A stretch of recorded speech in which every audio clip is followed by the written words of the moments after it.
Yo, this is MegaManFan, and you need to rock and or roll on over to Mr. MegaManFan's YouTube channel, because it's all that rush to make it happen.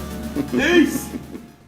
Hey Megamaniacs, this is Mr. MegaManFan. I hope all of you are staying safe and healthy and well during this global coronavirus pandemic that we're all experiencing right now. And it's given me extra free time, so I decided to take some of that time to finish my Nintendo 64 collection. This was the Holy Grail, and it's not in perfect cosmetic condition, but that enabled me to get it for somewhat lesser than the price it usually goes for. And as far as I'm concerned, as long as it's a working cartridge, it doesn't have to look perfect. In fact, if it looked perfect, I would probably be suspicious that it was a fake or a reproduction. But at some point here, I will open all of these up to look at the boards, just to be on the extra safe side. But some of the sellers did actually send me pictures of the boards to reassure me. This, however, isn't a Nintendo 64 controller. You may have seen a video of this previously, but this came on the same day that I got my Nintendo 64 games, and it is the SNES 102 controller, the one that's actually got the Nintendo logo molded into the plastic. This controller only came with the Super Nintendo Junior. If you got controllers with a Super Famicom or a Super Nintendo before the Junior, they had the Nintendo logo printed on it instead of molded into it. So, an unusual and fun variant of the Super Nintendo controller. Now, speaking of Super Nintendo, I recently got a Super Scope from my friend Fix-It Phil right here in Nebraska, but it didn't have a battery cover. So I found a seller on eBay who made custom 3D printed parts, and he produces a Super Scope battery cover with his 3D printer. Got it upside down there, so it's a little bit hard to read the text. Let me flip it over. And yeah, you're going to be able to tell it's 3D printed, but the point is, it fits, and it's certainly cheaper than buying a whole new Super Scope or authentic parts which somebody has parted out from a console, when you can buy a 3D printed replacement and it will hold the batteries in and do the job just as well. If the rest of it's authentic and the battery cover is not, I think I can live with that, especially since Phil very generously just gave me the Super Scope. He didn't have to do that, but he just is such a cool guy that he was like, here, I'm trying to downsize, please take it. I was like, shit, bro, I'm going to say no to that. So, thank you very much, Phil. You are so awesome. But we've got another package here, and inside, it's wrapped in more packaging. But I think you can already see through the label that this is Snowboard Kids 2, which ironically, Phil told me he at one time had a copy of, and had he known that I needed it, he would have saved it. Now, I did wonder a little bit about this one when I saw the condition of the label, but I looked at the seller's other sales, and I think this one is probably authentic because they weren't selling a whole bunch of copies of one game or a bunch of really insanely expensive and rare games. This just happened to be the one that they had. So I think that seller is reputable. Their feedback reputation, their previous sales seem to indicate that. But do your research when you're buying stuff like this. Never just assume that a game is authentic, especially if a label looks that nice. You might just wonder whether or not you're getting something that's a reproduction. Again, I will open it when I have a chance to.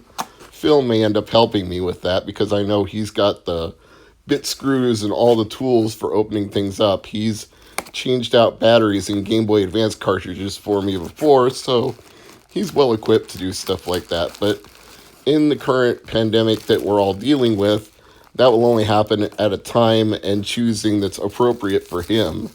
I'm not going to dictate what's best procedures or practices to him. Everybody has to do what's right for themselves. and stay safe and stay well. And I hope that's what all of you watching are doing. Wash your hands for 20 seconds every single time. If you touch any contaminated surfaces or potentially contaminated surfaces like door handles, gas pumps, etc., then use hand sanitizer. Make sure you're taking care of yourself and touching your face as little as possible after you touch those surfaces, even after you've washed or sanitized your hands. Just avoid taking unnecessary risks and practice safe distancing. I think calling it social distancing makes people think that you should be antisocial. You don't have to be antisocial. You just have to maintain a 6 foot distance if you're going to talk to somebody to help lower the spread of coronavirus COVID-19. Just be sensible about these things.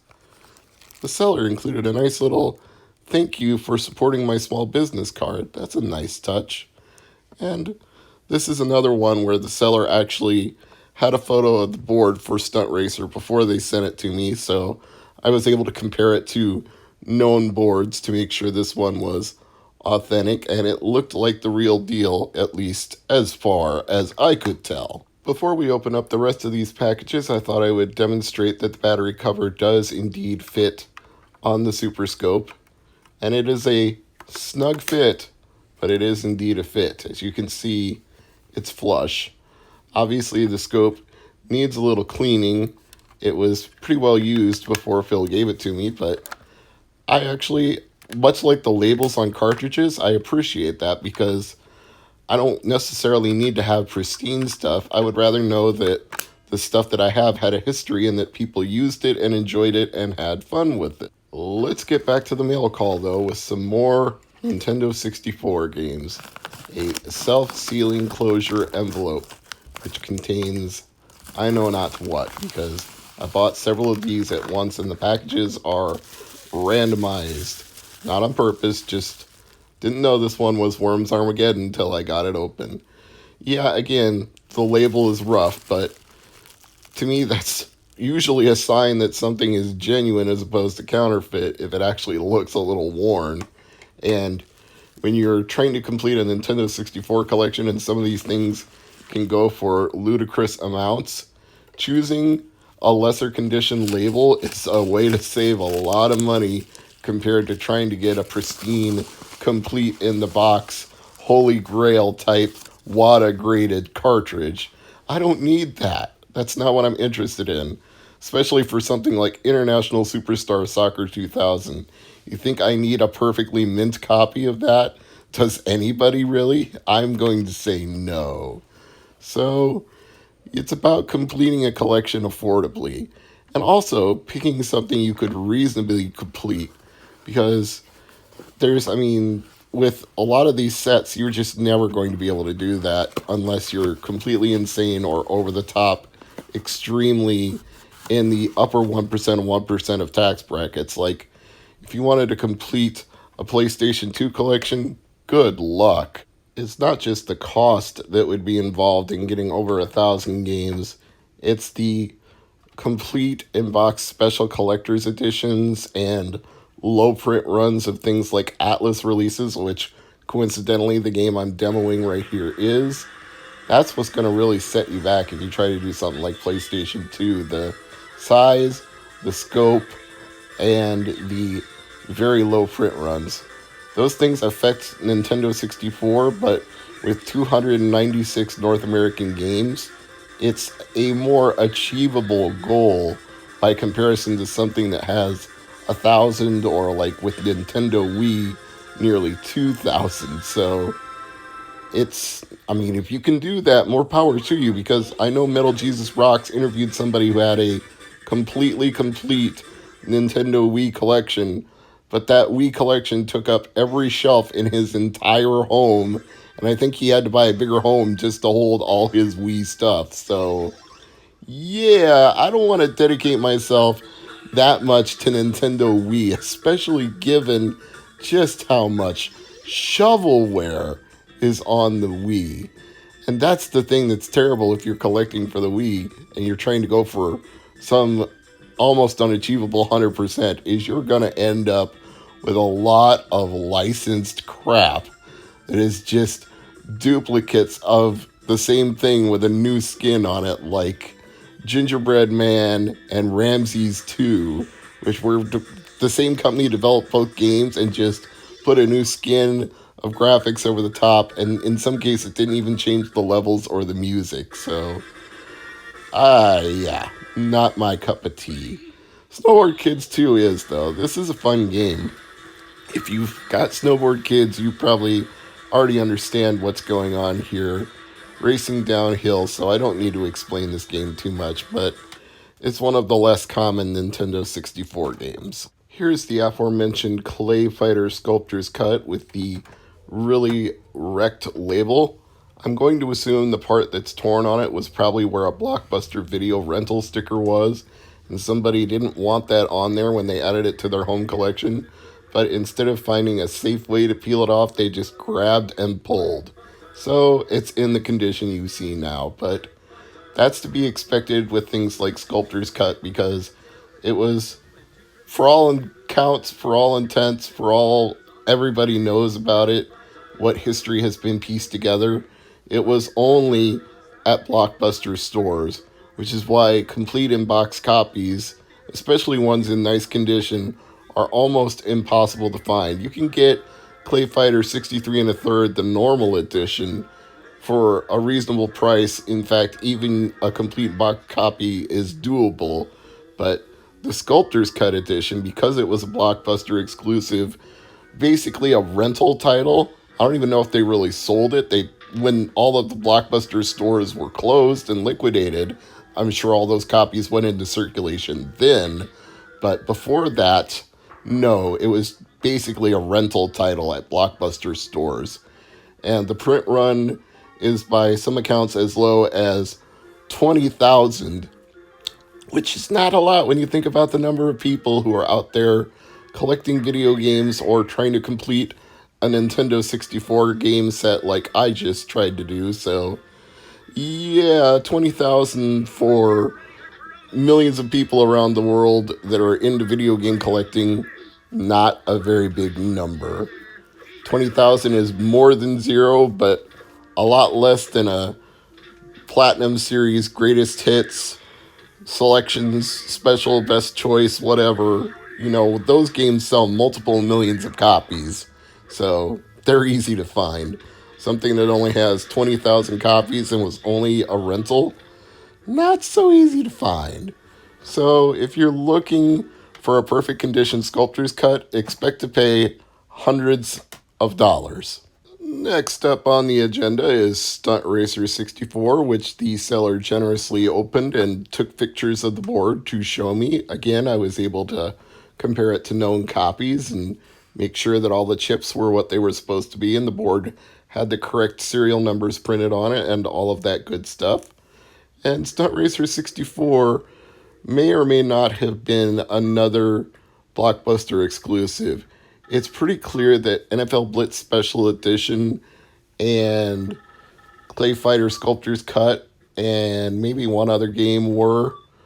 I'm not sure if Stunt Racer 64 was or wasn't, but it certainly is a lesser common Nintendo 64 game, because in all my years, and I've been working on my Nintendo 64 set since the early 2000s, I have never actually seen a copy of Stunt Racer for sale at a retailer, or even when I've gone to conventions in various cities.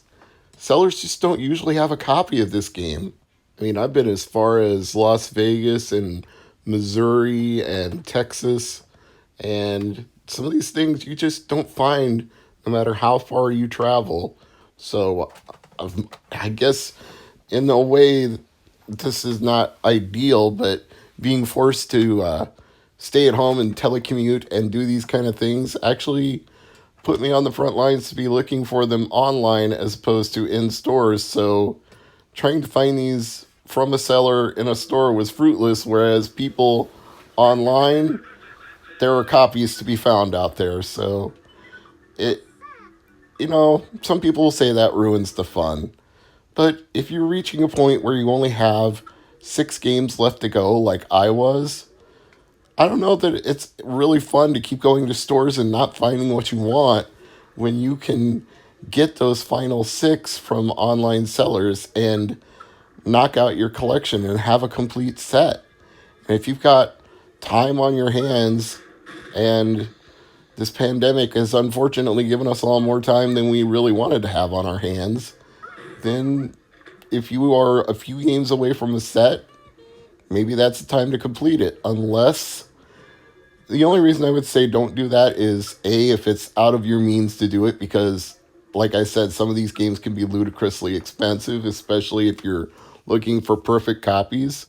And aside from that, there are some that are just, even by ludicrous standards, they're ludicrous. Like TurboGrafx CD games, TurboGrafx 16 low frit run games.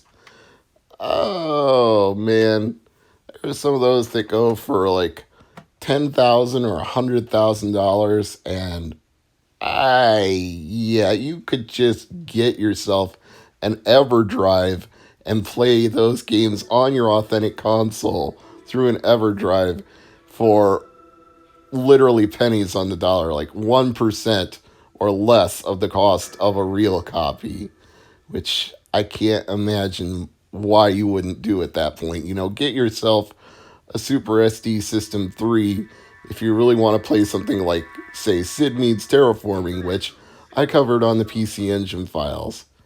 In fact, now that my Nintendo 64 collection is done with these cartridges, I'm going to be using an EverDrive myself so that I don't have to put a bunch of physical wear and tear on these cartridges every time I want to play one of these games, when I can load a backup copy into an SD card, put it in the EverDrive, and then play it that way. So consider your options, because if you don't even want a complete set and you just want to play the games, then there's other means to be able to play the games. If you have a powerful enough chipset, RetroPie could be an option for Nintendo 64 emulation, but that is sometimes spotty and shoddy, and it's not going to feel right or work right compared to playing it on authentic hardware, which is why I like things like EverDrives, because then you can play on real hardware as opposed to a RetroPie or an emulator, which is why I really have issues with Polymega, because if they were doing FPGA and they were authentically mimicking the actual hardware that these systems ran, then I could support what they're doing. But the fact that they're running emulation and using dumps of the games that you put in the system, at that point, what do you even need a console for? What do you even need the modules on a Polymega for? To play it with authentic controllers? You can get USB adapters for your controllers and use them on your computer or RetroPie anyway if you really want to do that. You don't have to pay for a Polymega to do that. I've heard that the Sega Saturn support on the Polymega is better than any emulator out there, so kudos to them for being ahead of the curve. But if that's the case, then emulation will eventually catch up to the Polymega anyway, and in a lot of cases, it's probably ahead of the Polymega for other things like Super Nintendo, Nintendo, Sega Genesis, etc. So you have to make informed decisions when it comes to your own retro gaming and decide what really works best for you. I'm not here to judge. In fact, I'm not here to even say that me having a goal of completing a Nintendo 64 complete cartridge set was even necessarily something that everybody should try to do. It's just something that kept me occupied during these pandemic times. It's something I had been working on for a long time, and by long time I mean over 15 years. So it's nice to be done with it and to be able to just sit back and enjoy these games now and take it all in. I'm Mr. MegaManFan. Please take care of yourself, your family, and your loved ones during this coronavirus pandemic. Much love to you all. I hope you're staying safe, staying healthy, practicing good hygiene, and following the advice of local and state health authorities when it comes to taking care and being aware. Please do all of the things and be here with me next week. Bye for now.